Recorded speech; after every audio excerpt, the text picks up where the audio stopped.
Welcome to the 139th edition of ClariTea Chat. In today's special edition, we have some of our most popular past guests. Please welcome Mr. Vijay Sethi, Chairman Montecard, and hi Vijay sir. Good afternoon. So Vijay is the chairman of Mentorcard, a startup, and he's the former CIO of Hero Motocorp. Mr. Arun Gupta, hi Arun. So you're on mute. You can unmute yourself. So Arun is a board advisor. He's the ex-CIO of Cipla and Shoppers Stop. Hi, can you hear me now? Yes. We can hear you now. And we have Mr. Venkatesh Natarajan. He's a visiting faculty at B Schools. Hi Venkatesh sir. Hi, Jagdish. Hi, good evening to everyone. Hi, good evening. So he's a visiting faculty at B Schools, ex-CDO of Ashok Leyland. And Vijay sir was our first guest. Arun was our seventh ClariTea Chat guest, and Venkatesh was our ninth ClariTea Chat guest. So they are like some of the early supporters. And thank you all for joining today's 139th ClariTea Chat special panel, discussing transitioning out from a full-time corporate life. And to all my guests, it's very nostalgic to host you again here. Now we also have a fifth guest who will actually give a literally guest appearance for some time. He's Eklag Bari, so I'll introduce him when he comes. So this topic that we are discussing today, it comes up, I'm sure, for all four of us. We have discussed this, comes up in many of our discussions with people who are already working, and then we said that like instead of like doing a lot of one-to-ones, why not we like just come together and address this once and for all. And if somebody asks for advice, we tell him that, hey, you just watch that recording first and then let's discuss. So it, and I think it happens with all of us that we discuss it multiple times, and then the discussion ends with actually not a plan but a rationalization of why I have to work and I have to postpone coming out, right?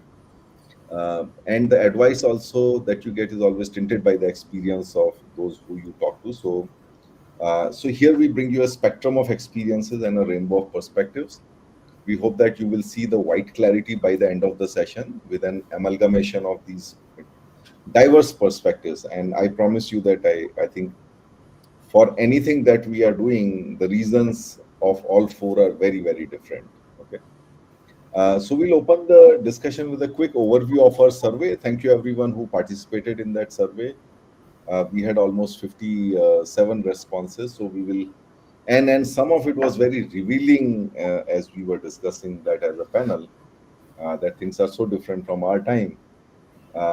And then we will pick up a thought-provoking discussion on, primarily on pre-retirement considerations. I would not say retirement pre-coming out considerations. What are the positives about logging off? What are the pros and cons? What you love, what you miss afterwards? What are some of your first baby steps? What kind of options you start seeing as you come out, and what kind of surprises that you see as you come out. And then, as you kind of get into it, you mature, your journey, and you shape your next chapters. And of course, not everything is hunky dory. So what are some of the things behind the curtain, hard realities of life? And that's always been uh, one of the cornerstones of ClariTea Chat, that we call a spade, and it's not that we know that life is not hunky dory, and we discuss whatever is not hunky dory. And of course, we will discuss your questions. Meanwhile, let me just advance my script a little bit. So everyone, right now, we feel that four of us are discussing here. I'm sure a lot of you have joined, but we don't see unless you send us a hi. So please type a comment on your YouTube or LinkedIn with your name and where you're joining from. And so suddenly you will not feel so alone. Okay. So coming back, um, some of the summary insights from our survey, we will do a presentation in detail. 89% or more work for more than 40 hours a week. 65% feel burnt out a few times and above. Very surprisingly, I would say well that 80% of all of us are managing the stress well. And well, I think it's very obvious that most of the people, almost 74%, the reason they kind of hesitate from coming out is because just give me a minute. Can't see the presentation, Jagdish. No. I have not brought up the presentation yet. Okay. Okay. Okay, so we'll skip to the presentation in a bit.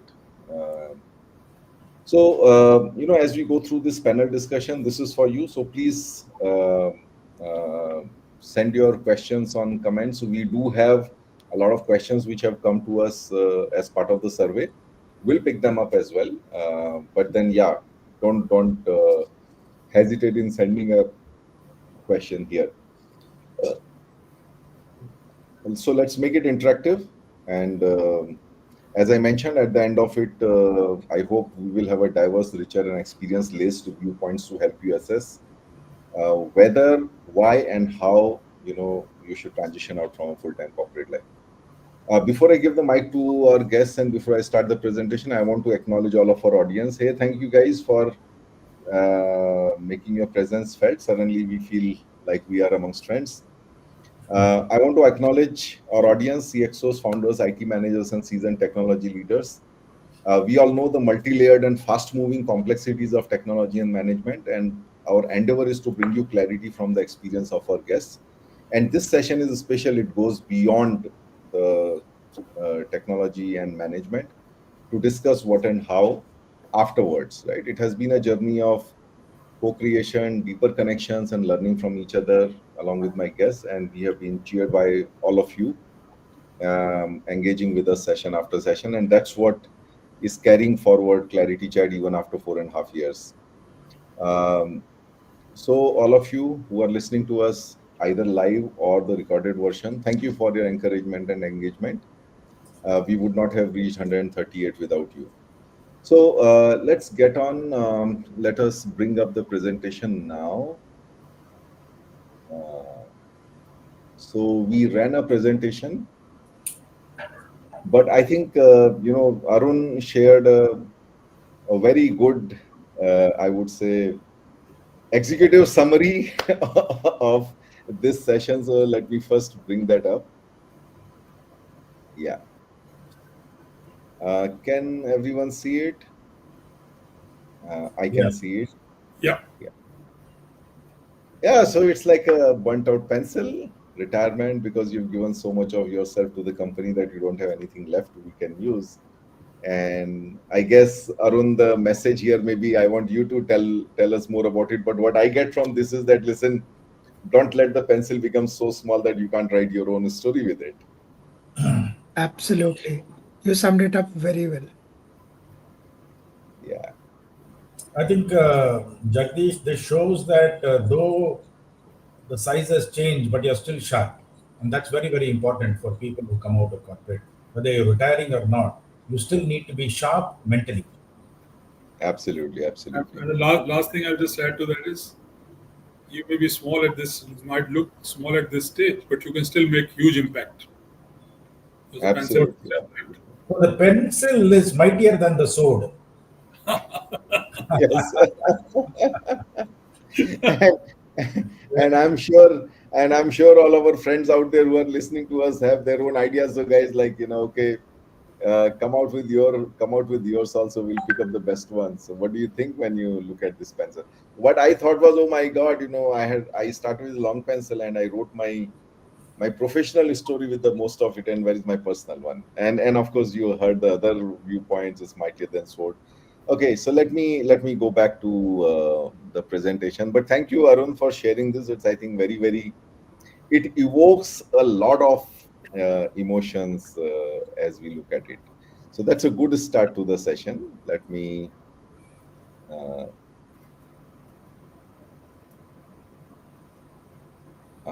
so can you guys start seeing the presentation? Yeah. So what are the survey responses? Let's quickly go through. On an average, how many hours do you work per week?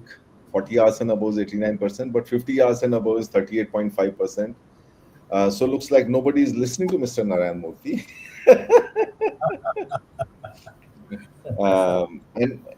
And I mean, this is so as let's go through further slides. We have a lot to discuss.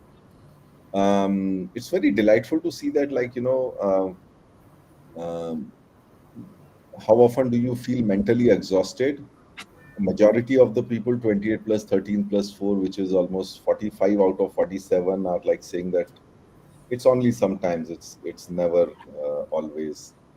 Again, it is correlated by which of the following best discharge your mental well-being generally at the workplace. And again, 46 out of 57 say that they feel energized and positive and generally fine. And frequently exhausted and anxious is a minority, a very small minority. And I think this particular slide again kind of correlates with the previous ones, where and as as panel, what we were discussing was that I think this kind of realization that we need to be more balanced came after COVID. When we realized that there has to be a life after work. And it's very good to see that almost 88% people, if you just take out the last one, I don't actively manage stress, that's 12%. That means 88% of us are doing something or the other to actively manage stress, whether it's great to see physical exercise is the highest of them. Spending time with family and friends is another one. So some of those viral WhatsApp jokes really do work, sir, which keep stressing that spend time with your friends more. Okay. So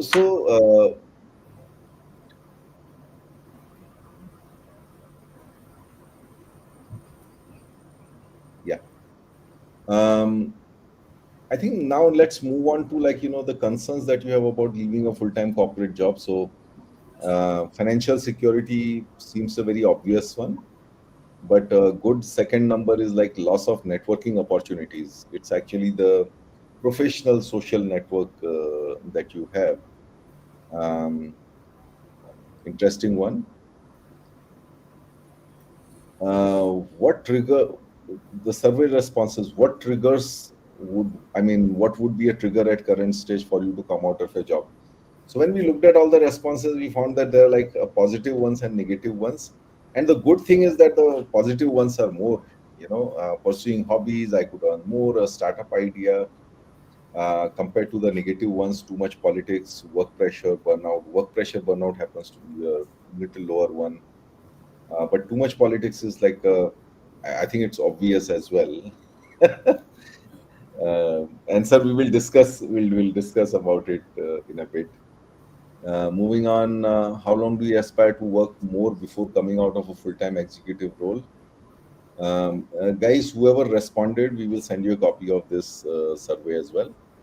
Vinay, please make a note of it. So it's almost like 56% want to come out before 5 years. And if you within 10 years is like another 16%. So about 72%. 74%, and then I would like to be in a full-time role. There's a healthy 26% people who want to continue as long, even beyond 10 years. I think this was the satisfied with work-life balance and dissatisfied. If you remove the three, what we see is that 1 and 2 is far lesser than the 4 and 5. Which is again correlates very well with our initial slides, where we were talking about the stress levels and how do you manage stress, how many hours you work every day. And as a panel, we were discussing that, oh my God, these times are so much better than our times when, our response could have been 70 hours and feeling stressed out most of the times and all that. Yeah. Okay, so another one was if you're thinking of stepping out, what roles or paths interest you? The biggest one was consultant, and then part-time CIO, independent director, social impact, mentor.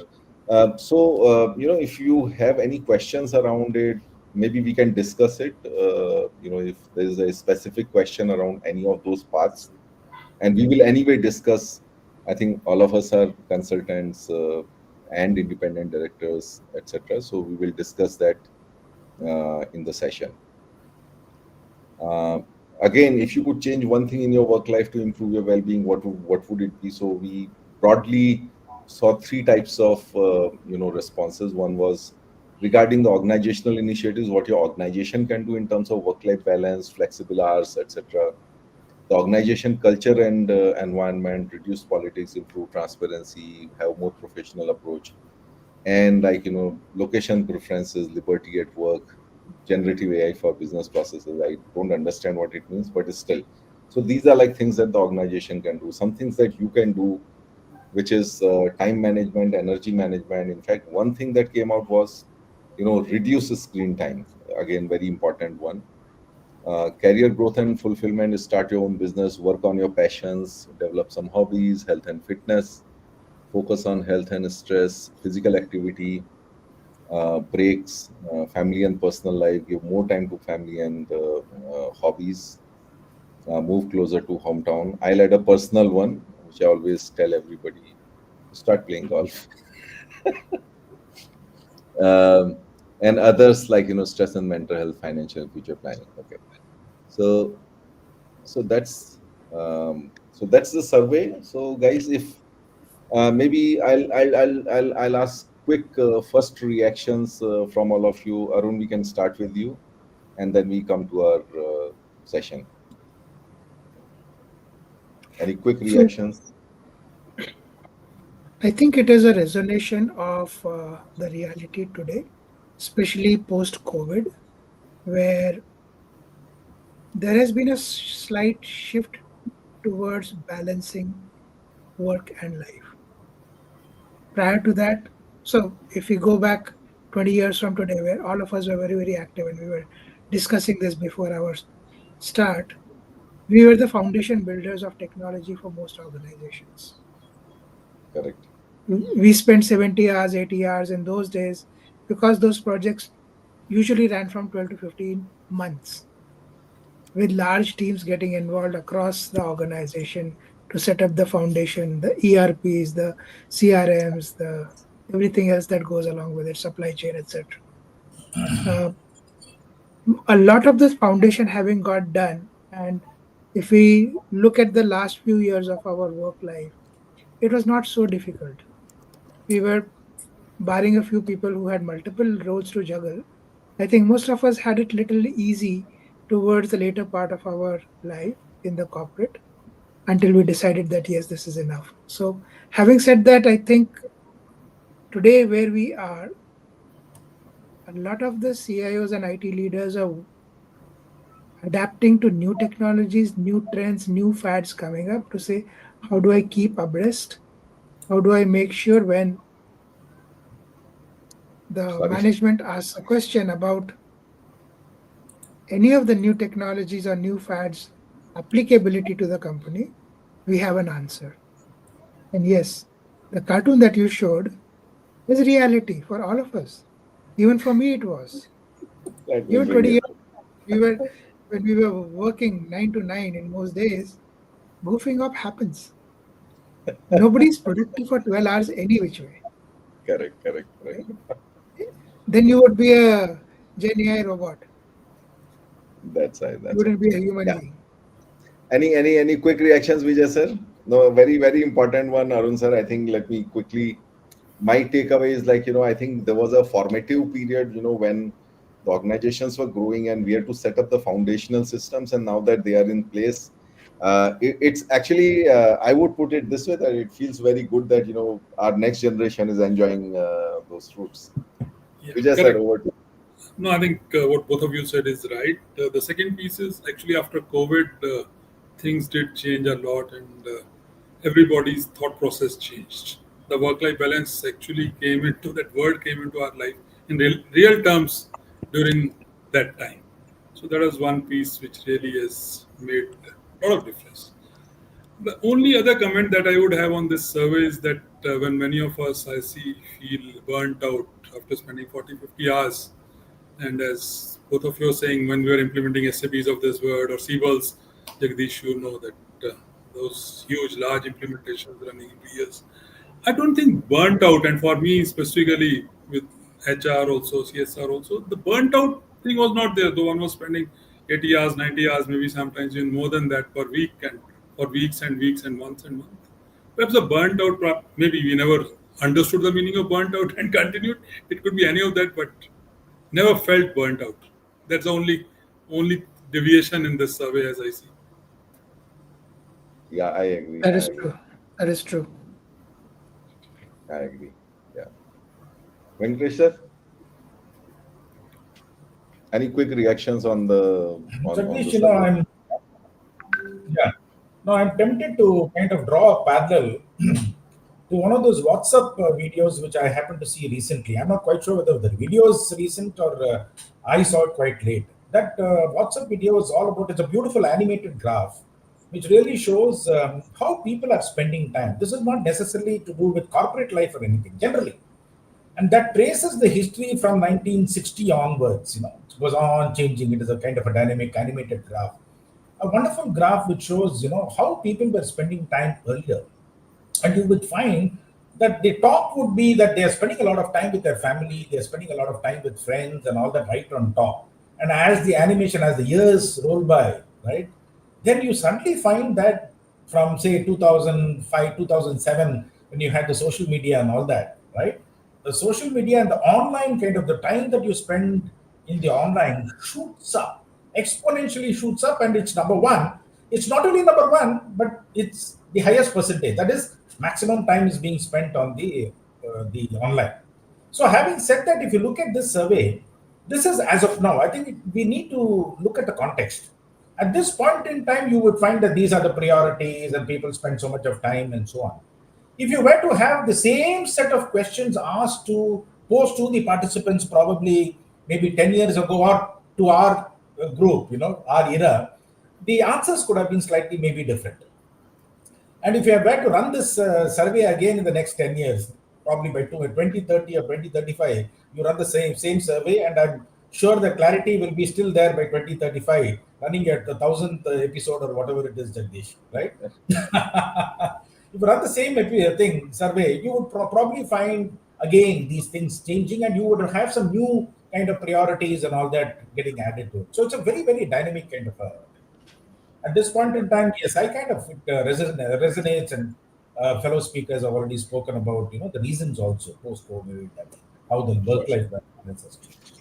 So I think, sir, no, that's great, Venkatesh, Arun, and Vijay, and I must say that, when we collectively looked at it, the first reaction, oh wow, the life currently is a little better. Okay. So now let me go to our first question. Again, coming out of corporate, 75% of the people say that that financial was one of the concerns. So let's quickly have a discussion that okay, so how did you plan it? Right? What factors did you consider before coming out, or maybe after coming out you thought that okay, I should have considered? So it's more like what's the advice we leave to the audience as to how do you start thinking through this whole question of coming out? And so we can start with Vijay sir. Thanks, Jagdish. I think that's a good question. Number one, to my mind, one needs to be very clear as to what is the real driving force behind coming out. Okay. Is it financial? Is it something else? So, for example, from my perspective, I look at it was an autonomy that I wanted, or a freedom to choose where I spend my time. Okay. Yeah. So instead of just spending in one organization, can I spend time with founders, with various colleges, with various CEOs of various startups, students, since I teach at a lot of places and all those things. And the link pieces, both of us were part of SIAM, you remember. So one could create an impact within the company or the industry, automotive industry in our case, but can I really create an impact beyond all that? So not just that. So that was another thing which had been for me a driving factor. And as I always saw that to me was a factor for personal growth. That can I really grow by maybe widening my entire horizon just beyond an automotive industry or just beyond IT. So from my perspective, IT, HR, CSR were there. But can I go really beyond that? And now, since I work with so many CEOs, it's more on business strategy and those kind of things. And finally, the last piece, if I was to just, I think there was something, especially after I took over CSR, that came into my mind is giving back to the society. So over the years, all of us have done so many projects, especially SAP, since, for example, I was part of that for 30 years or 25 years, various other huge projects or normal learnings all across. So instead of just kind of limiting those to myself or in one or two speaking sessions that one does have, but can I really go beyond that and give back? So those are the kind of things which were, and of course it was COVID period, so that kind of accelerated the entire thing and said, okay, okay, let's do it. But sir, the kind of reasons that you are telling us looks like you did not have any financial concerns. No, I think it's the way you look at it. Are you really, for example, from my perspective, was it that is financial the prime consideration or growth and beyond those things? For me, it was the second piece. As I see, as you do all those things, and maybe we can discuss now or later that financials, maybe initial there could be a huge bump, but as you really progress, you tend to come back, if not to the same level, but a reasonably decent level. So Yeah. I think if one plans for that well, I don't think that's a major issue. Yeah, and I think what I'm hearing you saying is also that, like, end of the day, once you chart a path, you have to have that confidence that I'll succeed on it. So Correct. So you have to confidence should be greater than worries. yeah, you have to have conviction in yourself. You also know that you have reasonable cushion for a couple of years, so things would work out. Only difference perhaps it comes is that earlier the paycheck was coming from one organization, then now it's multiple organizations, or some Correct. of it will be part of equity, some cash, whatever. So Yeah, those that's things need to change. Yeah, Arun sir. I think if you look at financial, which is the major factor, all of us need to probably decide how much do I need and how much do I want. Well said. Because if Very you well. haven't differentiated between the two, it doesn't matter how much money you have in your bank, it will never be enough. Correct. So I've had many people who came to me asking, Arun, what were the financial metrics that you used to take a decision? And I said, I did not consciously do that, but I kind of knew in the background that would be able to generate enough cash flow, including inflation, for the next 20 years to live a life which is similar to what I'm living right now while I am in the corporate world. If you are able to do that, I think that's the time to think about, do I want to jump or do I want to stay? Because there's a very close friend of mine who immediately after I quit said, Arun, I also want to do. And he quit only 6 months back, which means he took almost 10 years to decide that he can now quit. I And I'm agree. saying, you have potentially lived your corporate life in a great way for the last 10 years. And the guy travels almost 20 days in a month. But think about what you missed out on the other side. I agree. And I agree. was it really worth it to have that additional X $million in your bank? So reality for all of us is slightly different. So this is how I kind of looked at it. And if you are able to look at your existing finances, it's not that it will come down to zero after you quit. You will have some income Yeah. continuing to come. Whether equal to more or less is a function of multiple things. I will not say you will always get back to more or less or whatever. There were times in my last 11 years I had zero cash flow, and I'm saying that's okay. I took those opportunities to go out on vacations Correct. Correct. because there's no work binding. I wouldn't say pressure, but binding to say I need to be at a certain location, right?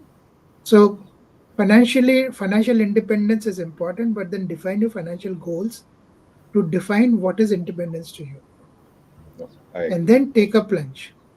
The rest of it is all about what you want to do afterwards. And we saw in the survey, people want to be consultants, people want to be mentors, we want to be part-time CIOs. I'm saying all of those options exist. Yeah. Uh, it is up to you to leverage them to create, I would say, a persona of yourself in the industry where people will reach out to you, No, absolutely, rather absolutely. than you reaching out to people saying, I'm free now, give me some work. Correct. Yeah. Venkatesh sir? I mean, so my case is slightly different as compared to Arun's and Vijay Sethi, because for me it was a formal superannuation, a retirement. So, if you ask me, what did you really feel? What was running in your head when it came to retirement? Honestly speaking, I never really thought that I would retire so quickly. Time was flying because technology leaders are so kind of busy today, and they're the most sought after people today, executives today in most of the organizations. So, to the extent I would say, though I was the chief digital officer, I was also the chief harassed officer also. People all over you, right? Wanting IT services because adoption is increased and so on. So you never have time to really think over, and suddenly you find that one fine day that next month you get. You only realize when you get that formal notice from the HR saying that guys, you will have to pack your bags here. I said, I have to pack my bags here. So the day comes and it's a kind of a mixed kind of emotions. You look back and then say you feel very satisfied. It's been a very satisfying journey you've contributed, right?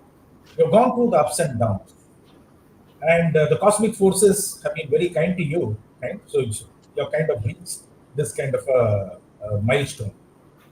And the success is even on the last day, you're chairing a meeting, reviewing your digital transformation initiatives and so on. And then you straight away walk to the car parking and then drive off on the last day. That's how it should be, I guess. That's a very, very ideal way of signing off from your regular career. But having said so, I think it's very important thing that you need to mentally plan, because like training an AI algorithm, I think we need to be training your brain saying that this is coming up, right? And don't expect to be working continuously, because if you believe that you should continue working, except for the politicians, with due respect to them, that means you have not understood the essence and the meaning of life, right? That's how life has been architected, and you will have to go along with that. So you need to train your brain that yes, from tomorrow onwards, I'm a retired person. I will be in the house, right? Of course, getting into other things. And as far as planning is concerned and financial planning, honestly, in my case, I did not have to go through much of all this financial planning, where to invest my money and so on. Yes, I can only give you this assurance that if you are superannuated from a fairly senior position from a very large corporate, right? You get sufficient retirement benefits and all that. And luckily for me, 3 4 years back when I retired, the that was a time when the FD rates also went up. So I did not have to do, there was absolutely no kind of major planning in terms of where to put your money, because earlier the FD rates were all very, very low. Today you get some kind of a decent interest now, right? It might be coming down, but still. So kind of put as retirement benefits and all that, it kind of fetches you quite a lot. So in terms of financial planning, not much of a thinking went into it. Okay. And I can give you this assurance that for all the people who are listening, that if you have no other kind of liability in terms of your children's education and all that, or all your retirement benefits, and assuming that you have been very, very kind of frugal in your normal living in your career, you will have sufficient money so that you need not have to worry about whether I will have the sufficient funds to last till the end, whenever it is. Yeah. No, absolutely. Thanks. Thanks. So let me summarize. Take one big takeaway from all three of you. I think Vijay sir made a very very deep point, and that's for everyone to think about. The work takes about 8 to 10 hours of your day, right? unless you are sure that you have a good purpose in mind that will take that much of your time, where which you will fill with that time, and that is something that you really want to do or dream to do. I think that's the first and most important things to think about. Like, for example, for Vijay, it was CSR, startups, helping other companies, widening the horizon, etc., etc. I think Arun made a very important point about how much do I need and how much do I want, and I will absolutely resonate with that, because this happened with me when I was coming out. The first thing that you think is that how much I'm getting right now, because that becomes your benchmark, right? That becomes your starting point. And as I spoke to wise souls around in my network, and of course I did my own math, I figured out that what I really need to pay my fees and my home maintenance and everything, like annual expenses plus monthly expenses, if I divide it comes to like a one third of what I was actually getting, right? So that was a big comfort, and I think I would suggest everybody should do that math for themselves. The second advice I got was, actually I took about a year's time to decide whether I want to come out or not. I mean, what do I want to do next?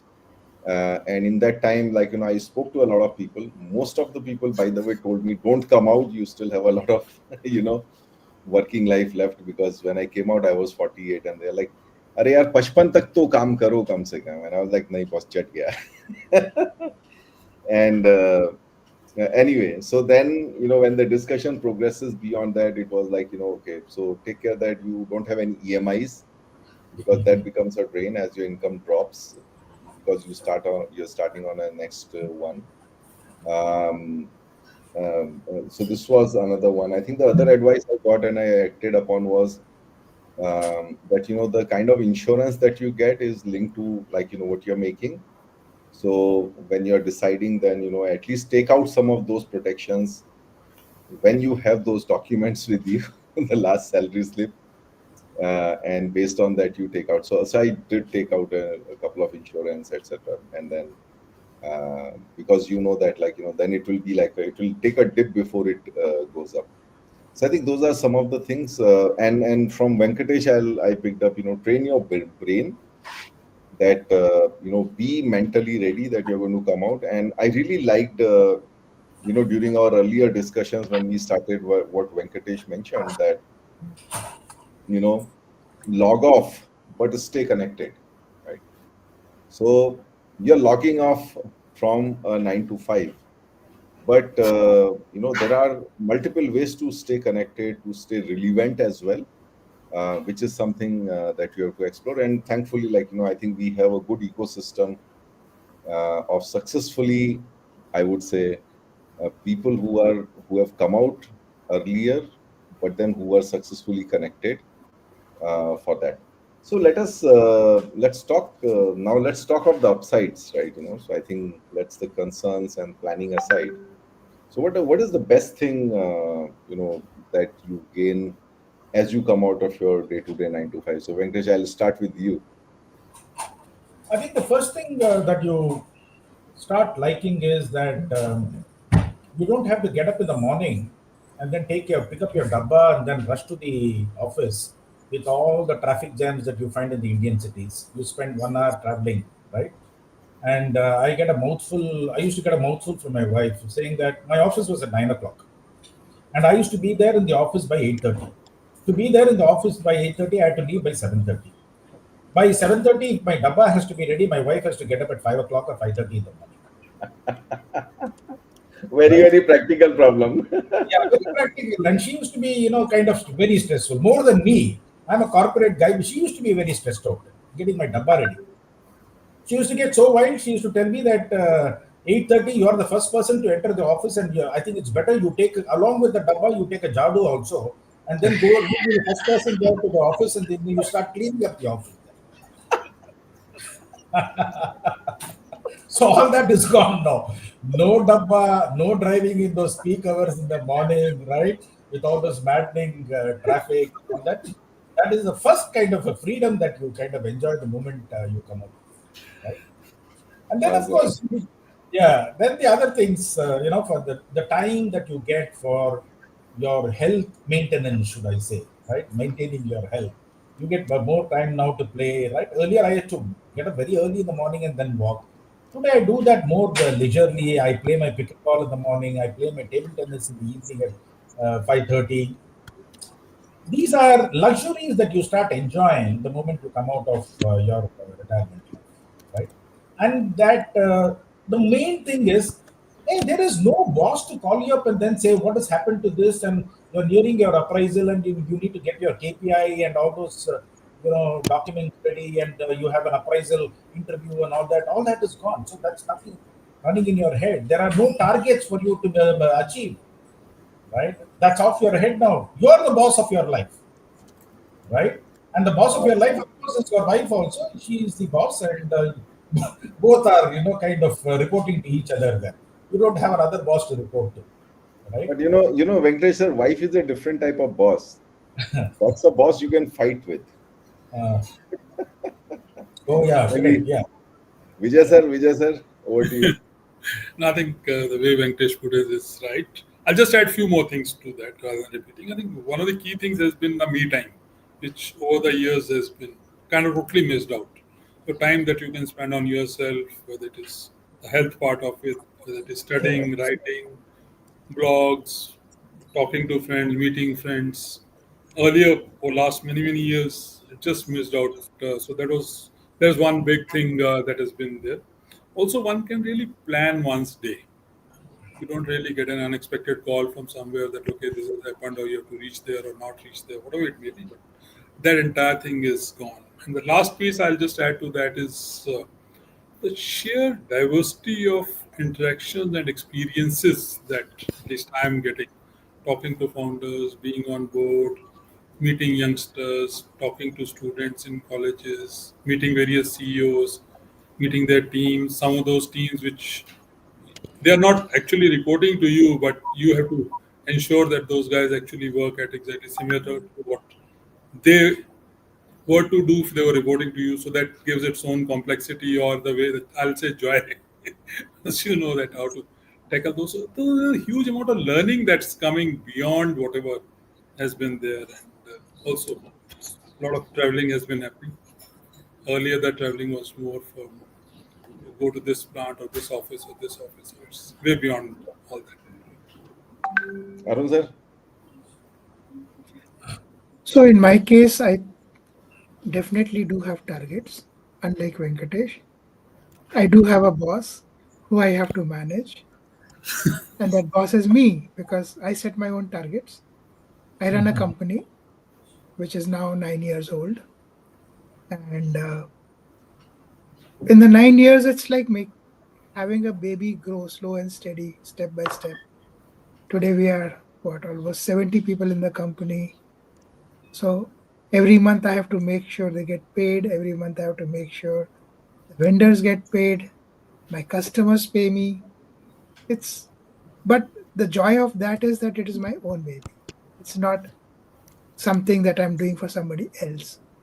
It's a happy scenario to say that yes, I am being able to contribute to people's lives beyond just being in a corporate and doing something. Right? The rest of it has been all about, like Vijay said, me time. And I've had a lot of that, a lot of introspection, a lot of time spent with family, which I missed being part of the corporate world 9 to 9. By the time I would normally get home, it's just time for dinner, or sometimes even post dinner. My kids have gone to sleep. So I missed on my son growing up. I enjoyed my daughter growing up after getting out of the corporate life. And of course, all the while I wanted to see the world, and I've been doing it now. So that is something I'm investing time in. I've had lots of friends and family tell me, Arun, you used to write blogs. Why did you stop?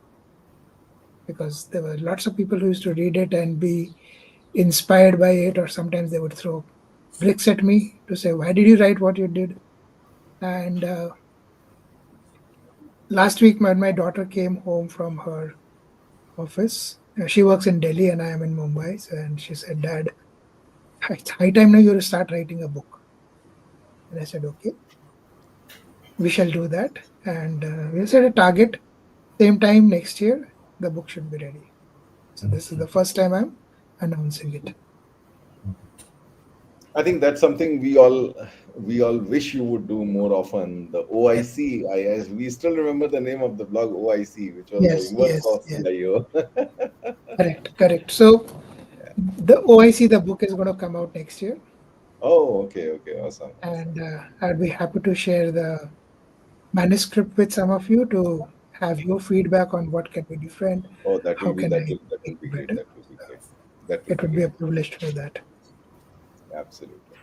Yeah. So I think just to quickly summarize, get out, and maybe I'll add my own perspectives. To get out of the routine, no rush of getting to office. I'll combine that with like plan my own day, no boss to report to. Yeah, one of the best things for me is like I can. So I do get a lot of golf networking. Mm. Requests, let's play golf and talk. It's like 4 hours over golf you talk, and then I can actually plan it on any day. I don't need to wait for the weekends. Focusing on health here, like there are days where I do yoga in the morning, and then I go for a quick afternoon round of golf, like golf courses right next door. And then in the evening I get called for tennis by friends. So like three things in a day, and I was like, I could not have done it if I was chasing projected deadlines, and those budgets and all of that. Yeah, diversity of experiences definitely resonates a lot. And if you have a good I would say, if you're sharing your thoughts freely and widely, like many of us do on LinkedIn and other places, a lot of curious people reach out to you, and I really I mean, here I want to call out one of them. I gave a guest lecture at one of the MBA colleges, and one guy actually reached out to me after 7 days saying that, sir, would you be my mentor? This kid comes from a small town, right?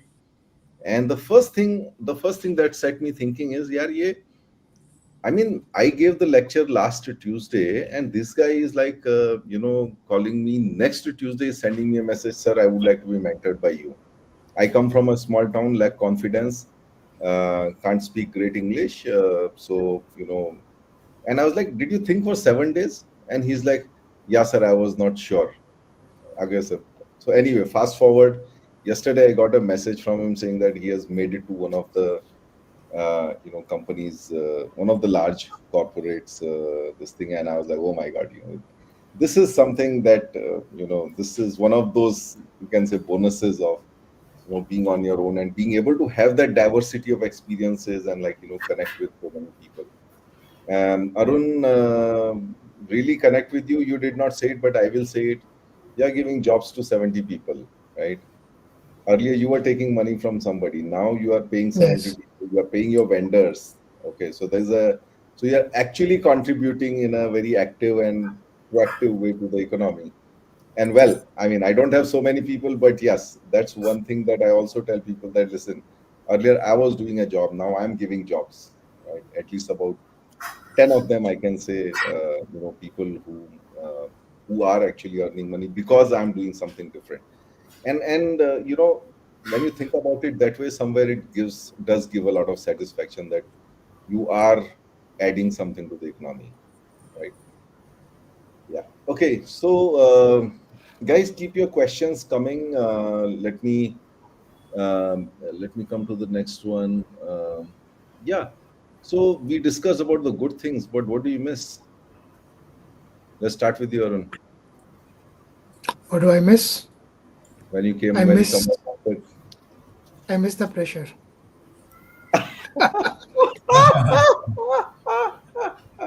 Yeah, I, but I what do I agree. miss actually? I don't really miss too much out of it, barring some of the perks that came with the chair. And but the good thing I realized, even after having stepped down,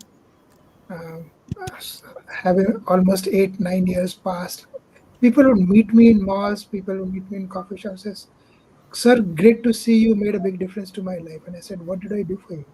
I don't remember you, but thank you for saying that." Uh, so, missings is all about what you are attached to.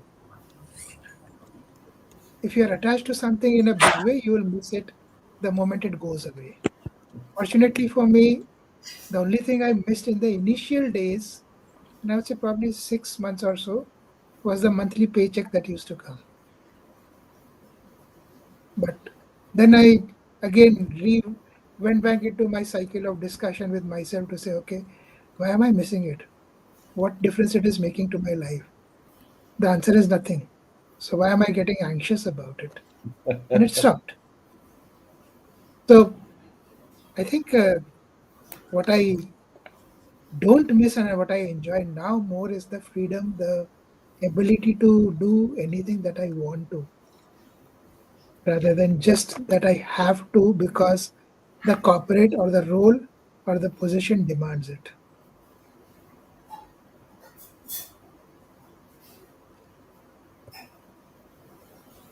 Jagdish disappeared. Looks like Yeah. I think he's been facing He's Um, back. no, yeah, there was a power cut here and my Wi-Fi went off. So I just connected to the other Wi-Fi, which is on UPS. Okay. Okay. Which part of the country you are in that you get power cuts? Pune. Pune. I'm not in Mumbai. I should remind you, I'm not in Mumbai. Mumbai doesn't see power cuts. Every other part of the question tells you and everybody in the audience that Arun is from Mumbai. Yes. That's the only place where you don't get a power cut in India. That is true. I've been here for 50 years now, Yeah. and that That's makes me the old. yeah. I mean, Mumbai, if you ask what is inverter, people would not know in Mumbai what's an inverter. I didn't That know is till the true. time I was there. Yeah. Yes. The first inverter I got when I came here in Pune. Hmm. Yeah. So coming back to Vijay sir, what do you miss? nothing. Myths, nothing.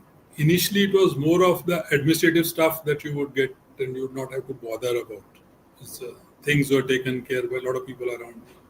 But then after a few months, you get used to it. So, and learn a lot of stuff, how to book tickets, how to do all this, hotel bookings, ABC, XYZ, which you had never done over the years. Yeah. So, those are the kind of things which really had an impact initially, but I think over a period of time, one really gets over it. One thing that I personally, I'll not say miss, but maybe one feels frustrated when one does some of these advisories. I do that. So when you are working with various teams and you see that you are very clear that this particular project has to be done and it's very important, it has to be done in next 1 month, 2 months, whatever time maybe. But in the other system, you find that either approvals don't come for ages, or the people who have to implement take ages to do that. You know that if you were in that chair, it might have been done long, long back, and that really is something that one feels that because now is the role is more advisory and not an execution role. So that really is a difference. So there's one has to really step back and say, "ठीक है यार, Yeah, नहीं correct. हो रहा ना, don't worry. But you have done your best, but there are times when one feels frustrated because of that. But I think to me, it's not about missing, but this second phase is more about what you gain rather than what you. The freedom perhaps is way beyond any of the things that you miss, and the impact that one is trying to make in all directions, a lot of directions rather than just one direction. That's more important than one way. So if you look at the I balance agree. is. So I that's how agree. I see that. छोटी मोटी चीजें, yes, you tend to miss a lot of stuff, but over a period of time, you tend to also live with that. Venkatesh sir? Venkatesh sir? No, that's a good one, sir. It's more about what you gain than about what you miss. In fact, I mean, I think this we are talking in retrospect. We didn't know when we came Yeah, out, but when of we course. look back, we figure out that what we gained is much more than what we may Always. be missing. Yeah, That's the advantage of correct. experience, and that will come only once you have gone through that journey. Not no other Correct. discussion would really do that. Yeah. Over to Venkatesh sir. Jagdish, I think there are five things which I miss. Mm-hmm. The first is this morning dose of tech knowledge, should I say, because I was quite a voracious user of the Gartner subscription. So the first thing in the morning I used to come was to read one research paper of Gartner in the morning. I told you I'm an early bird. 8:30 itself I used to come to the office, right? So I used to read one research paper every day, randomly selected and nothing to be very focused on. I used to read it like a novel. And I truly believe that continuous reading like this helps you to change perspectives which are very important for technology leaders. That's something which I now kind of miss. The second is, of course, your interactions with the team. The moment you come, you have meetings and all that. Those things are not there. That into and the energy of the team, you seeing that that is not there, which I really miss. The third is this access to, should I say, industry events, seminars, conferences, right, and that opportunity to speak. And many of these times in many of these conferences, I used to be one of the speaker panel, part of a panel or whatever it is. So that was also a great kind of a spot for learning, networking with people with MS today, right? Because you listen to so many people talking, and that also changes perspective. Because changing perspectives is very important for technology leaders, for you to be keeping yourself updated. That, Indeed. many times you don't get it in the same quantity, like what you were when you were in the the formal career. The fourth one is that I call it as a constant noise from the vendors. No, nay, not vendors, my partners, whether it's the SAPs of this world or the Microsofts of this world, right? Everybody calling you up, asking for your time and all that. Because they were a great source of knowledge for me. When you talk to vendors, you start, getting to know so many things because they kind of meet so many customers and all that. So that's a fourth thing. That is a great source of knowledge which I today kind of miss. And finally, of course, as humans, we always have that sense of power at your fingertip, right? You had a lot of power, a lot of budgets you were controlling. You have things at a beck and call. You could call vendors, whatever it is, you could take decisions. You were controlling the budget and all that. All that is gone. Now I'm linking this up to a chat question which Venkat has asked in the chat. What is it? You had a lot of authority when you were there in your working career, right? Powers, influence, and all that. But in your consulting career, it does not work the same way. Absolutely, Venkat. It doesn't work the same way, right? And you can't expect. And if you expect the same kind of power that you can exercise in a consulting experience, I'm sorry. That means you have not understood what it is. So I think there is a subtle way of making your point across. When you're a consultant, and use your credentials as the advantage for you that people will listen to you, right? And that also answers Vinod's question on ageism also. What happens during the consulting? Do people kind of give you more respect because of the gray hair on your head? Partially, yes, I guess. Yes, use that also in your consulting kind of an engagement, and then push through the views or thoughts or whatever you want to achieve. Do that. So that answers both the chat questions Yeah, also. thank you, Venkatesh sir, for picking it up. By the way, before I summarize the takeaways and go forward, we didn't want this chat to be rushed. It's like, I mean, it's a very very topic which resonates with a lot of people. So if you guys noticed, we consciously decided to make it a 90-minute chat rather than a 60-minute one, and that's why I'm not rushing anyone, and I'm not doing any kind of time checks as well right now. So guys, bear with us, and of course the recording will be there. And I can see a lot of questions. Thanks, Venkatesh, for picking up Venkat's and Vinod's questions. I mean, just to kind of summarize this topic, I think, yeah, there are some things Arun made a very very important point. You miss what you got attached to, right? In my own case, I mean, one of my theories used to be, life principles used to be, don't forget that one day the day will come when you will be 60 years plus one day. That means the day when, when you will have to retire, whether you want or not, right? And, and what happens on that day? Do people like just, stop interacting with you, or like, or life does not change? And I think one of the management philosophies in terms of how you treat people, how you treat partners, and how you treat anybody, was that you don't want that corporate power and that persona to come in the way of how you treat people. um, and yeah, and since you are always thinking of that 60 years plus one day, you never really get that attached to that chair, because that chair is only there till 60 years. I also resonated with Arun's comment that you made a great difference to me. Yes, I had a lot of team members who I could make a difference. I was last counting, there's some 15 plus guys who are now holding CXO level positions who work with me and who kind of, in a way, whenever we meet. And now one of the things I miss is that the ability to mentor people at scale, or like even lead by example at that scale. But I think, as I said, there are lots of other opportunities that you get for mentoring and all of that. Monthly checks, yeah, again, if you're attached to it, I do very, very well resonate with Venkat's question, and like what Vijay also said. I also feel the same frustration.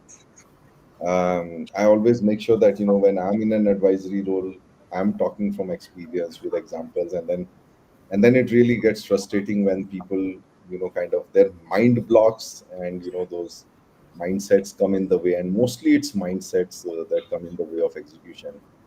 In fact, it happened recently to one of the guys. I actually got so frustrated because they were not listening to me. I said, listen, if you want me to come in, like and execute it for you for some time, streamline it, scale it up, and then give it to you, I'll do that. You tell me. But I mean, please. Yeah. Anyway, so let's move forward. Great discussion.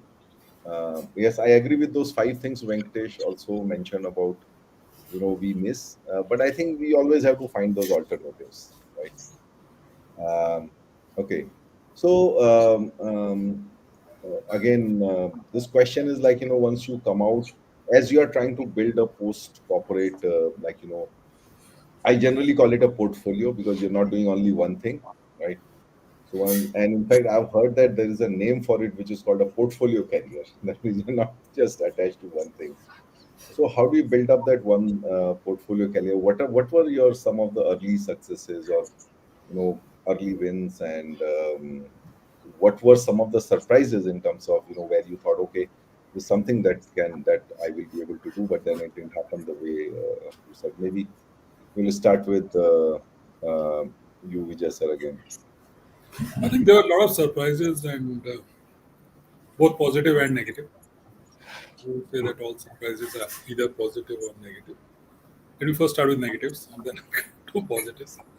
I Yeah. think there are times when you feel that there are certain people who are always there to support you, they encourage you, whatever, and suddenly they you stop taking your calls because they think that this guy might have come for a business. Correct. Stop meeting you. And then after 1-2 years, then suddenly they call when they need some support, then they start calling back. So I think that to me was one major surprise, or whatever one may call it, because there are times that's when you see the real face of. And then the positive is so many unexpected things do happen, that some of the things that you would have never expected you would do. For example, I suddenly got a call from one of the leading MBA colleges over here that can you take a full course. Now, I was not at all prepared for this. Never taken. I would take regular lectures over there once in a month, kind of thing. Guest lectures, but taking a regular course is very, very different. And but there is a very different thing, and I really enjoyed it, and then continued with them for almost 2 years. So I think the key thing, coming back to earlier question of how do you build it. So number one, you need to really look at what are your own strengths and what you are going to give. You can't be giving just because you are a consultant. You can't be giving everything. So there are certain areas that you need to focus on. And you have to be very clear that these are your strengths and these are your limitations. Out of your limitations, if you want to really work on, then focus on that also. Just because you are a consultant or advisor doesn't mean that you are a know-all. Keep yourself updated a lot. I think I would have done more certifications and more reading in last 3-4 years than I would have done in 10 years prior to that. Though I always felt that I do a lot of readings and a lot of certifications, I always took pride in that. But last 4 years has been huge thing. So one has to, and that's where when people would then respect you for the advice, as VN rightly said, it's not for your gray hairs. People don't today in today's time they don't even care for your age at all. So the guys, some of them don't respect age. They respect your knowledge, irrespective of age. So you have to keep yourself updated, and you also have to be very clear on what is your own personal brand. For the guys who want to come out, you have to also start building your personal brand. The personal brand is not built in 1 day, 1 year. Just because now you start thinking. So I remember Arun and I used to be part of some pharma groups long back. Arun, remember 20 years back, 25 years back, Yeah, yeah. years back, and since then we were part of various groups, and then with Jagdish, Sam Ekma, with VN on SIAM, other things. So I think one has to start contributing for ages, and then people say that yes, and contributing not just by being there, but really contributing and showing your mettle that you can do something. So that is a long journey. That's not a very one-off thing that okay, you do something and you suddenly feel that just because you got this thing, people will start liking people. People will forget you sooner than whatever you feel. That's how I see. So to build it over a period of time, but put a lot of focus, lot of effort, and perhaps a lot of people who might think that when you come out of the regular job and come into the second piece, while all the positives we discussed, and I stand by each one of those, but the other thing is in that so-called me time or other time, you have to also focus a lot on upgrading your own skills. Correct. It's not general time pass ki jaake so jao. Absolutely, absolutely. Venkatesh sir? विजय कुछ लोग ऐसा करते भी हैं. हाँ कभी correct, कभी वो सब वही रहते हैं ना. सर राज को राज रहने दो. Jagdish won't call them. There are some roles in the organization which are, you can say sort of passive roles. Okay. And as a CIO, you sometimes have the privilege of कि किसका browser पे क्या चल.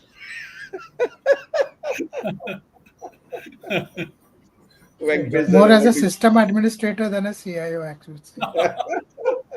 नहीं admin आके बताते हैं sir कि सर आपको मालूम है कुछ करना है इसका, हम बोलते नहीं कुछ मत करो, काम नहीं है बेचारे के पास. Yes, Venkatesh sir, over to you. So, before you, I call this as a portfolio of engagements post, your corporate career life. How do you plan it? The first thing is, I felt that you need to draw up, should I say, the engagement principles is something which you will have to identify, and that could be different from person to person. What I mean by engagement principles is basically guardrails for you as to things that you will do, things you would not do. Typically the do's and don'ts. So the first thing I said was, I will not do a 9-to-6 job. If somebody is asking me to come and do anything, no way, I will not do a 9-to-6 job. First one.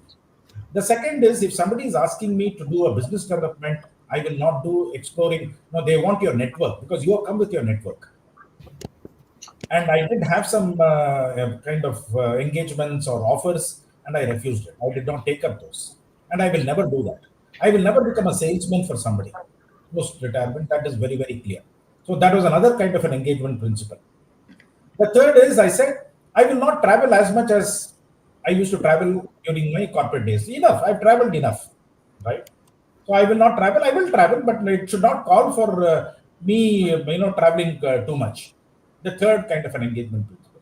The fourth is, I will not get into doing a job which is below what I was doing last, right? Or somewhere around it. Like suddenly, if you ask me, can you start consulting on process consulting and getting into the details of drawing flow diagrams and process flow diagrams and all that? No, I would not do all those things. It is more on strategic consulting, which I was doing, and I will continue to do that only. I will not get into a low-level thing. Or you suddenly say that you'll have to start developing. I mean, I may be exaggerating, that you start developing ABAP programs. No way, I don't know, first of all. I will not get into learning all that and then doing it. Anyway, today with AI and all that, coding is also automated. So these are some of the things which I decided that I will never do. So these are my engagement principles or guidelines.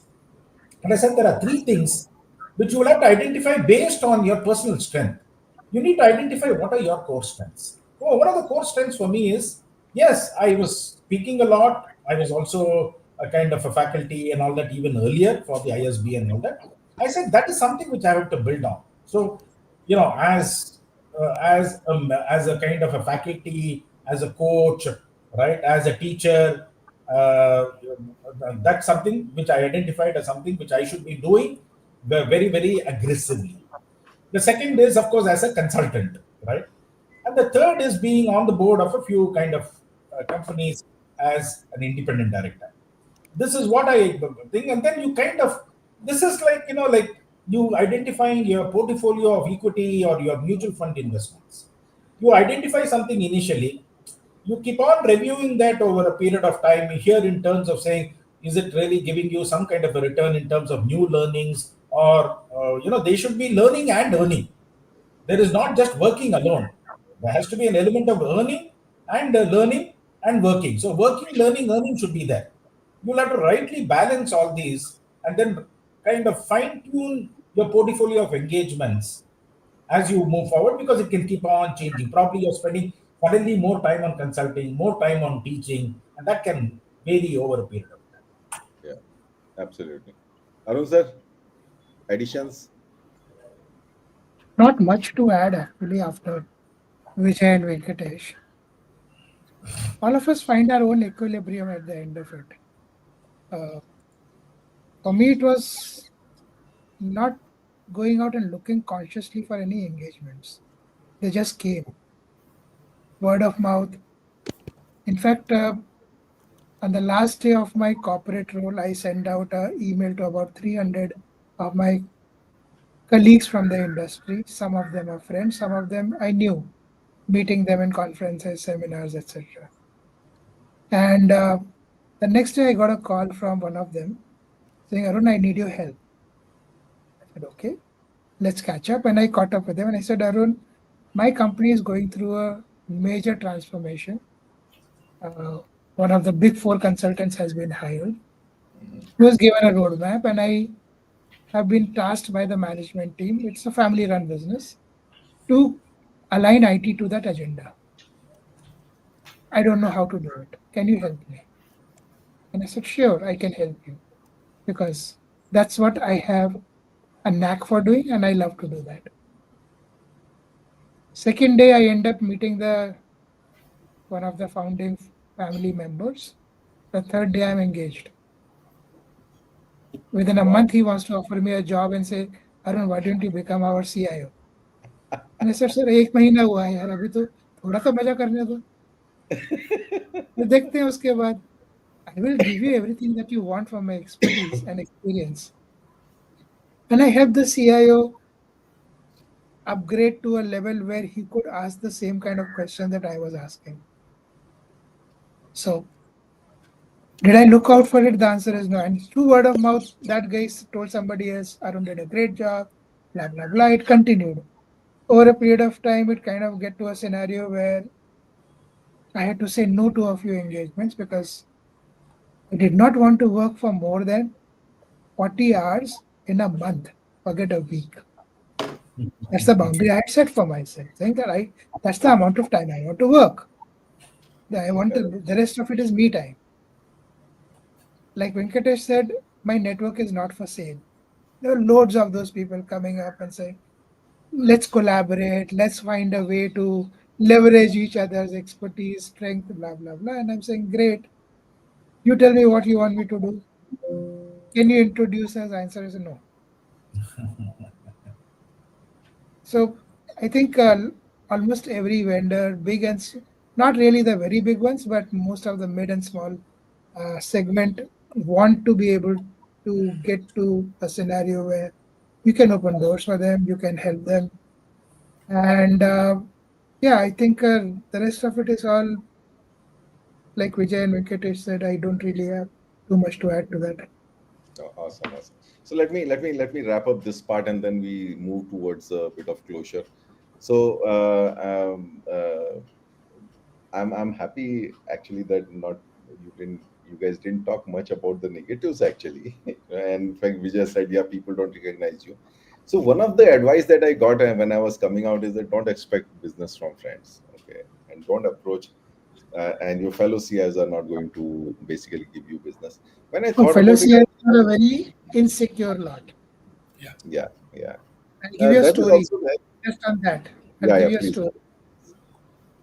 A very large, I would say, top five business houses in the country.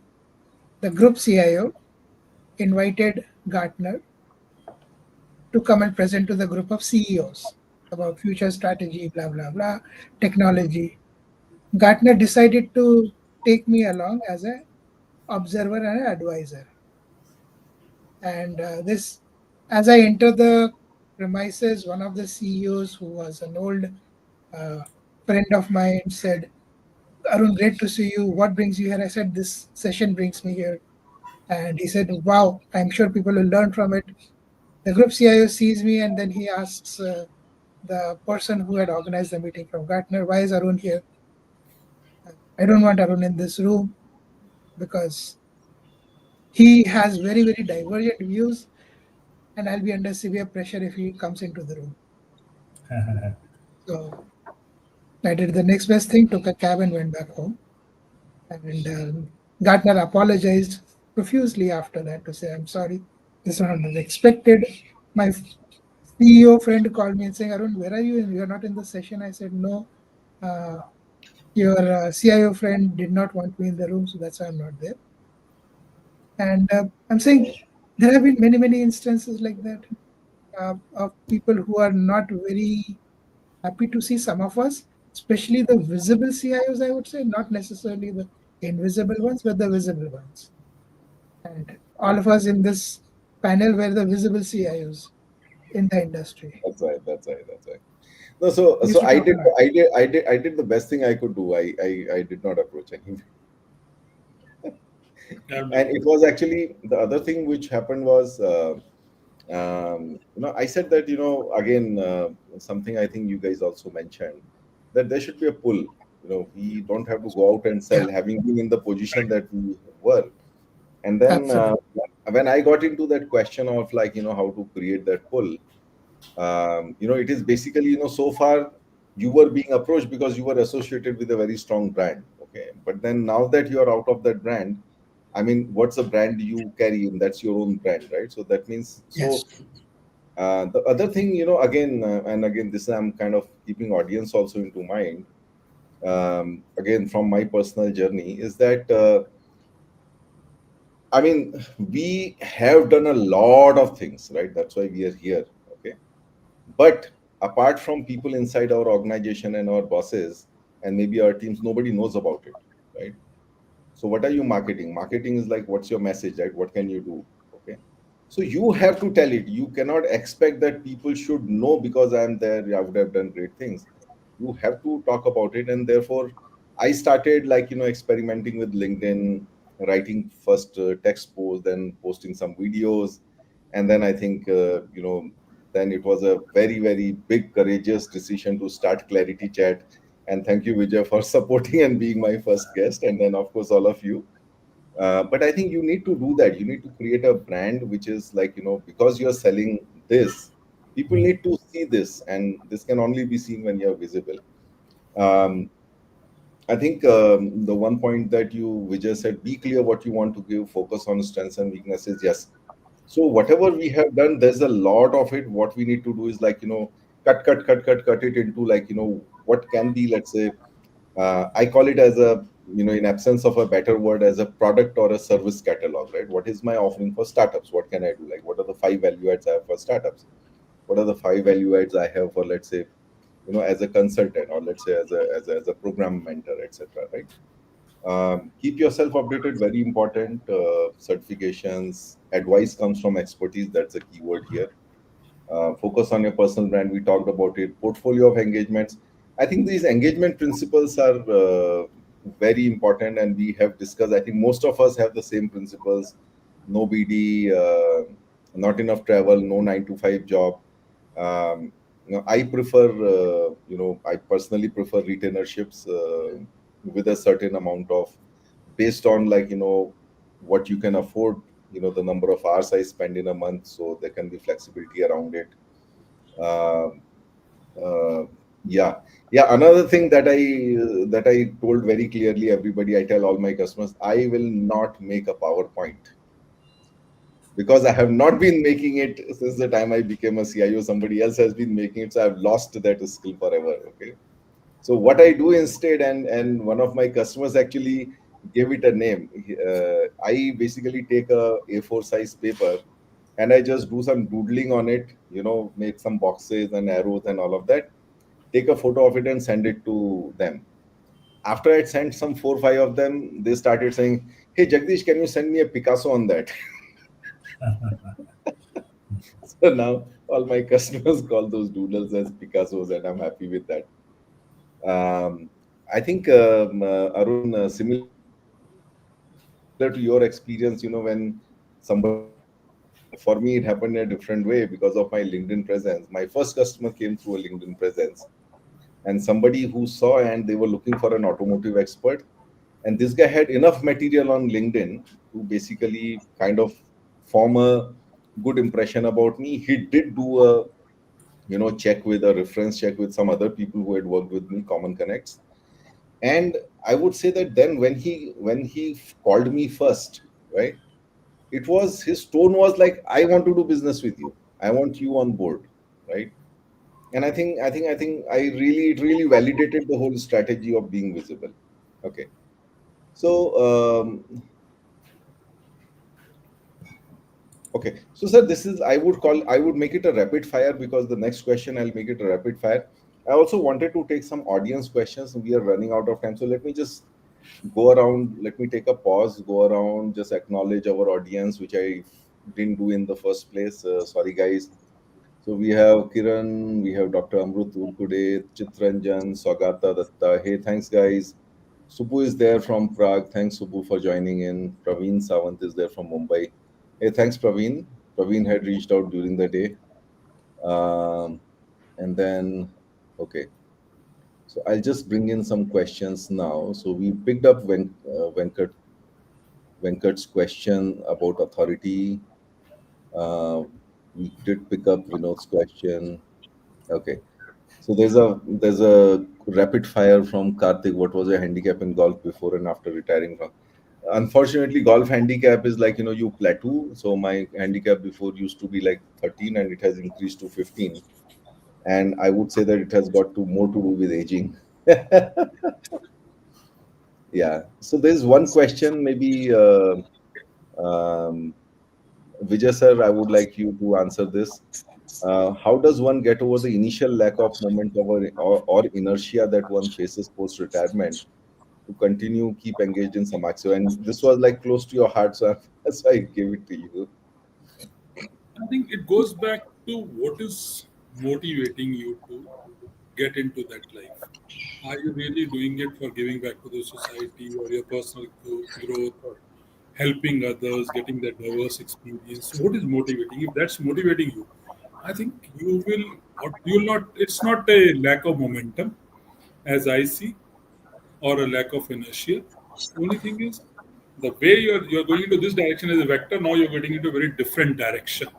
And actually the momentum in the second case could be much higher because certain areas or territories that you are charting you have never charted before. So you have to actually put in more effort as I see. So it's not initial lack of momentum. You have to have more momentum.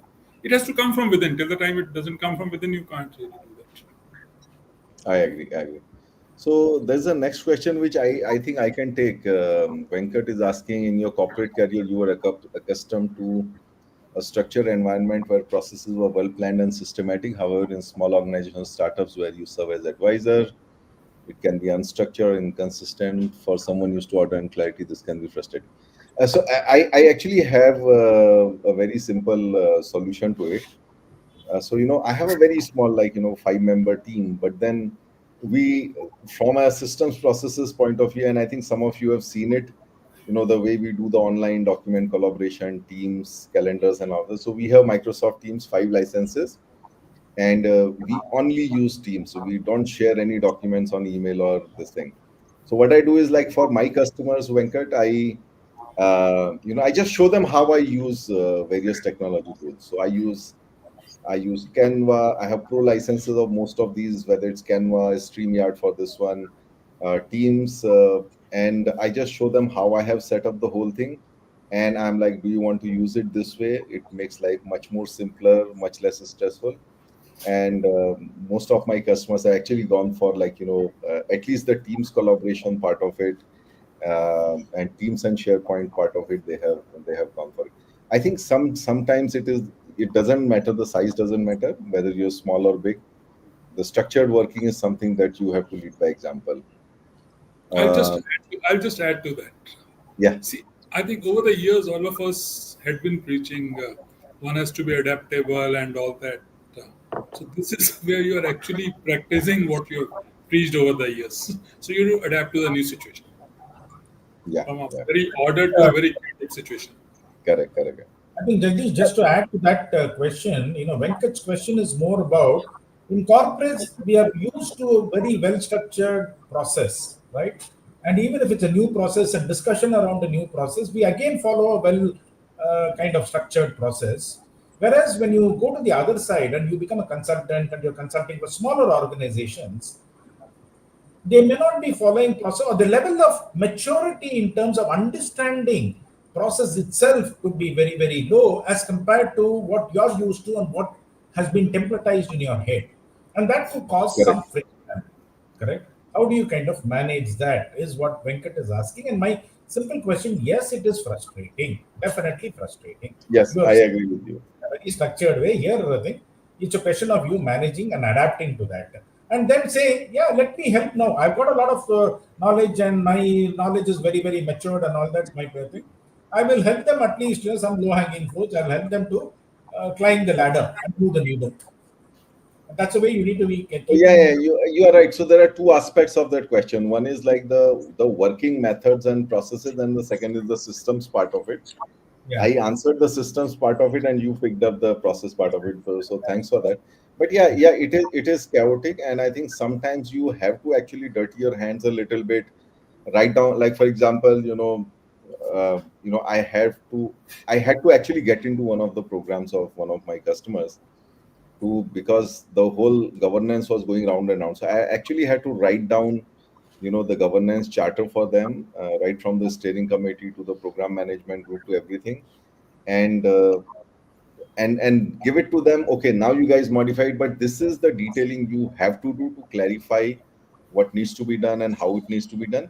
Sometimes you have to do that, but again, yeah, some of the things, you have to show and do. Some of the things you just have to, like, break your head against it. Yes. No, you'll have to battle out what I call it as the NIH syndrome in Okay. What do organizations. you? That is not invented here, syndrome. Hmm. So those guys think, that whatever they are doing is the best, and that is what. There's nothing more you can do. I You are agree. coming outside in perspective and say, hey, there are a lot of things you can do much better, man. But these guys have got that frog in the well kind of a thing. So that NIH not invented here. We are not bad, man. Whatever we are doing is the best. How do you kind of navigate through those kind of constraints? Is an art. Absolutely. So I think we are, like, just at the end of the rope that we gave ourselves, a long rope of 90 minutes. So let me start wrapping it up with a rapid fire. So guys, one sentence answers, maybe maximum 2 or 3 points. So Venkatesh, how do you keep yourself abreast of the latest trends in technology? Post retirement, your knowledge sources are cut off. No, absolutely yes. The moment you come out of your career and this post-retirement, you hit what is called, I call this as KDS, knowledge deficient syndrome. Okay, suddenly you find that Rapid fire, Venkatesh, rapid fire, rapid yeah, fire. How okay. do you keep abreast now? Yeah. Just again, reading magazines, articles. Today you have plenty of them, right? Keeping up, and then attending some conferences or whatever in a very, very limited way. You don't get the same. Okay. I think Arun answered this question, so let me ask this question to Vijay sir. What are the top three things you wish you had invested more time in during your corporate years? I think family time, personal time, and health. And health. Oh, Yeah, I think it came again and again. So it was a no-brainer. Okay. So, Arun sir, if given a choice, would you like to be reborn in this world and become a CIO tech head again? Absolutely. Okay, great. Okay, so this Where else do question, you get the chance to create and solve messes around?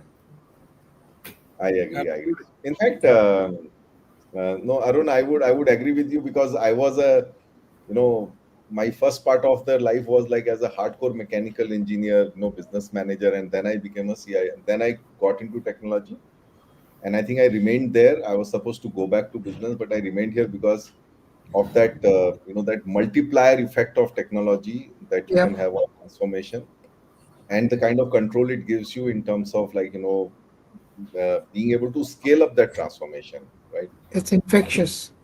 It's infectious. Yes, it's infectious. Yeah. Okay. So, okay, what else? Okay. So I think we should wrap up now. We are at 6:34. Maybe before we drop off, last word. Okay. So here is the scenario that I'm creating for you. Okay. Um, So somebody comes to you who's, let's say, in early 50s, late 40s, early 50s, and says that, hey, Venkatesh, I've heard your session. Okay, I just want one last advice from you as to what are the three things I should do before I come out. So Venkatesh, I'll give it to you. What are the three things somebody should look for, or somebody should consider, or somebody should plan before coming out? The first thing is don't try to be one dimensional, right? You kind of parallelly build other things also. It could be hobbies, it could be other interests and all that. That's very, very important. Second is, I say, I think it is important when you are in the process of coming out, knowledge templatization becomes very important. That is, over a period of time, you have accumulated a lot of stuff in your head. Right? Please try to templatize that. Please try to put that down. You'll never know. It's going to be very, very useful in your consulting, right? Post retirement. And the third one is, of course, continue to keep focus on your health, because if you're not healthy, you can't do anything. And all these portfolio of engagements and all that will go for a toss. Don't compromise on that, and that is very, very important. Okay, so Venkatesh advises focus on health, templatize your knowledge, and third, find your purpose. Don't just come out for the sake of coming out. That's what I get. Okay, Vijay sir. So I think one is decide what you bring to the table. Yeah. Why would anybody approach you? So that you have to be very, very clear. Second, don't think that whatever you knew till date would take you further. So you need to upgrade yourself, otherwise you could be lost. And third, ensure that your financial anxieties don't worry you. So take care of that. Arun spoke about 20 years, whatever number of years each individual can think of, but at least your own growth should not be just clouded by all the financial worries. So keep that. I agree. Arun sir. I would say probably if you want to get into consulting or part-time roles, or you want to be an advisor or an independent director, build a brand. Because if you don't have a brand, nobody wants you. Nobody will even find you for that matter. So you have to be searchable. You have to be somebody who's known for something, whatever that might be, technology, business, yoga. It's your choice what you want to be known for. But you have to have a brand. Second, which I would repeat, and what Vijay also said, you need to feel financially stable.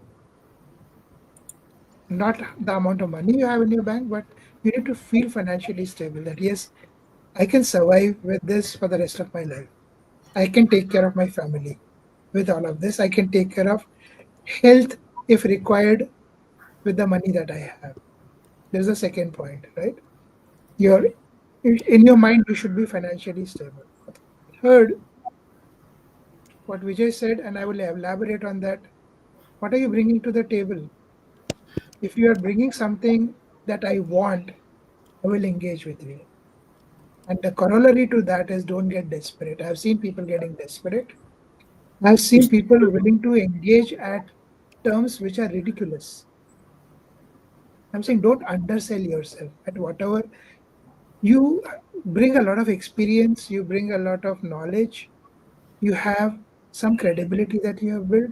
Don't undersell it, because the moment you do, the trust and respect that you have will disappear. Yeah. And once it I is gone, it's not coming back. absolutely, absolutely. Yeah, I mean, I would call it, I would put a different phrase to it. I'll say work on your own terms. Yeah. So I think, I mean, just summarizing and then I'll add my flavor to it. Financial stability, a bit of planning, having a purpose which is different from coming out, having a stronger purpose and more positive purpose than, calling it a day with all the corporate politics and other stuff. Very important in today's digital world, you must have a very strong and rich digital footprint. That means you should be searchable. Given what where we are, like, designers have their online portfolios. Yeah. All these product manufacturers have their Amazon shop and all of that. What do we have? We only have knowledge assets. So as Venkatesh was saying, that knowledge templatization, share it somewhere. It should be visible. It should be searchable. But then at the back of it, you must know what kind of brand you want for yourself. Focus on health. What are you bringing to the table? And work on your own terms. And I'll pick up something from what was told before, is that, you must have your do's and don'ts, have your guardrails on what you will do and what you will not do. Okay, that's awesome. Now I see a question here which I can take a rapid fire answer. Independent directors, many fraternity members do the course. What's your opinion on this and suggestion? I'm an independent director. I can tell you only two things. One is that it's a it's all related to regulations, so requires a lot of study. Requires you to know what are the SEBI regulations, what are the company laws, etc., etc. So it is a bit of study. So that's one part of it. Second part is, just because you do the course, you don't get the roles, because you need to network, and you need to network outside of the CIO network. You need to network with, CFOs. You need to network with CEOs, and you need to find those secondary connects. I call CIOs as the primary connects. You need to find those secondary connects. That's how you get it. So it is never through the independent director database. Okay, so on this note, let me quickly wrap up the session. A quick summary. Factors to exit. So we started with what factors did you weigh in before exiting. Very importantly, what's your purpose? What would you like to spend the time with that gets freed up from your corporate life? And the second perspective was, like, how much do I need and how much do I want? Be very clear about that. And train your brain, log off, but stay connected. What's been the most delightful thing since you logged off? I think a good variety of things, rich ones, which really make it worthwhile to come out, which is get out of the routine, no rush, focusing on health, no boss to report to, no targets to achieve. There's a me time, time spent on yourself, studying, writing blogs, reading, your ability to plan your day, whether you want to play golf or whether you want to meet somebody, or whether you want to take care of emergency. I remember the day one when I came out of corporate. I had to actually attend to a family emergency. I had to travel to Mumbai for 20 days, and I had nobody to negotiate with whether I should do the travel or not. Diversity of experiences, giving jobs to people by being on your own, and spending a lot of me and family time. What do you miss when compared to coming out to your full-time executive role?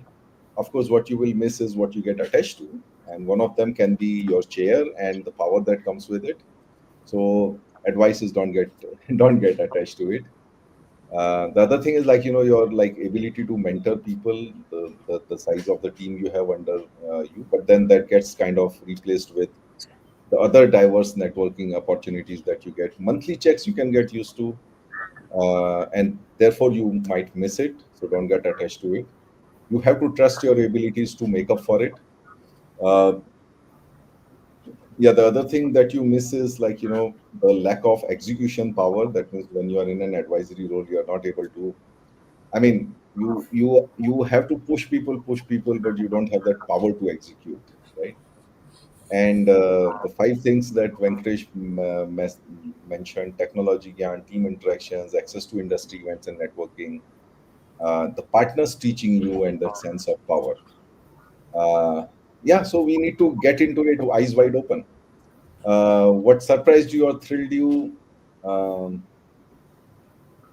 be clear what you want to give, focus on strengths and weaknesses, keep yourself updated, focus on your personal brand, drop engagement principles, the guardrails, think of a portfolio of engagements.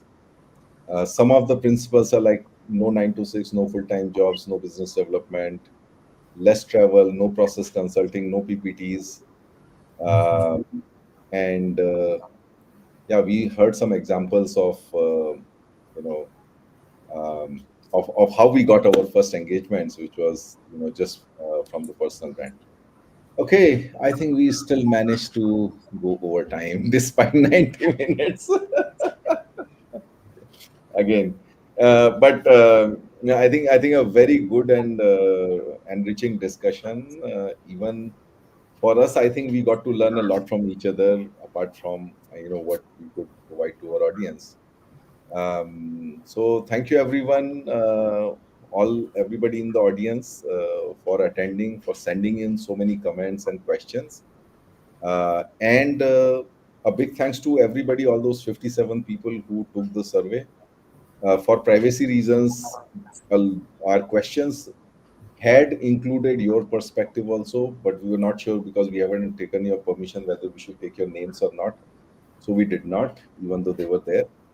And again, thanks to all of you who are watching the session recording. I know more people watch the recording than they watch, than they are on the live session. And that we can see, if you see the statistics after 1 week of the session, you will find much more number of views. And Bari could not join us. Eklag Bari could not join us. He sent a regret in between the session. But he did participated all the way along with us in the preparations and all of that. So thank you, Bari. And last and not the least, thank you, Vijay sir, Arun sir, Venkatesh sir, for your support when we were starting out. Along the way, when we have done other panels, and now when we did such a panel which found a lot of resonance, first between us and then with all the audience. So thank you everyone for attending and engaging. I'm in a slightly different costume today because of the Ganeshotsav going on. So happy Ganeshotsav to all of you. We are in the midst of it. And thank you once again, and have a great weekend. Bye bye. Thank you. Thank you, Jagdish. Thank you. Thank Thank you, you. everyone. Bye bye. Bye bye.